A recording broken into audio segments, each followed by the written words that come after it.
और चलिए आगे बढ़ते बात एक बार फिर से महाराष्ट्र के नए सीएम के शपथ ग्रहण को लेकर, क्योंकि तैयारियां इस वक्त जोरों पर हैं। 40,000 लोग शपथ ग्रहण समारोह में शामिल होंगे।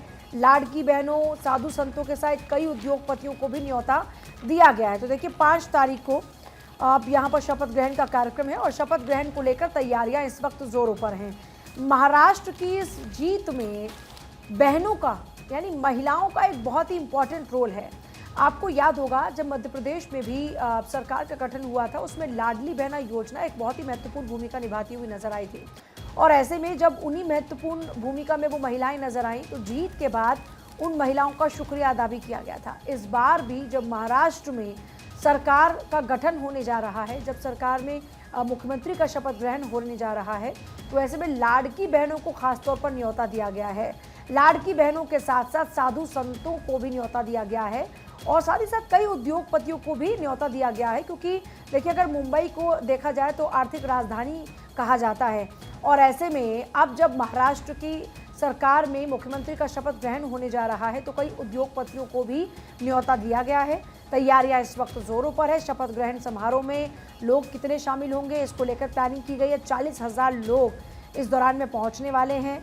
सीएम के शपथ ग्रहण की तैयारियां जोरों पर है। 40,000 लोगों का जब यहां पर आगमन होगा, तो उस लिहाज से सिक्योरिटी वाइज पूरे इंतजाम, ताकि लोगों को कोई परेशानी ना हो।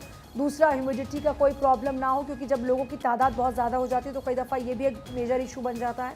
इसके अलावा जो महिलाएं पहुंच रही हैं उनका पूरा सम्मान हो, साधु संत जो पहुंच रहे हैं उनका पूरा सम्मान हो, कई उद्योगपति पहुंच रहे हैं उनका पूरा सम्मान हो, तमाम जो मेहमान पहुंच रहे हैं उनका पूरा सम्मान हो, ताकि वो इस ऐतिहासिक लम्हे के गवाह पे बन पाए। क्योंकि महाराष्ट्र में महायुति की सरकार एक बार फिर से रिपीट हो रही है और बड़ी बात यह कि जिस मार्जिन के साथ में यहाँ महायुति की सरकार ने जीत हासिल की और जो आंकड़ा हासिल किया है, ये अपने आप में उनके लिए ऐतिहासिक भी है।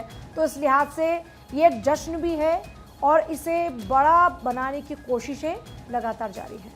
और सबसे बड़ी बात है कि इसमें अलग अलग वर्गों को इनवाइट किया गया है। सबसे महत्वपूर्ण हो जाता है लाड़की बहन। और आपने देखा भी, पूजा भी इस बात का जिक्र कर रही थी कि महाराष्ट्र में जीत के पीछे जो अलग अलग फैक्टर्स हैं, उसमें एक महिलाओं का रोल भी बहुत अहम हो जाता है। आपको मालूम है कि वहाँ पर सरकार की तरफ से जो फैसला लिया गया था, इसका लाभ भी कम से कम इस चुनाव में देखने को मिला।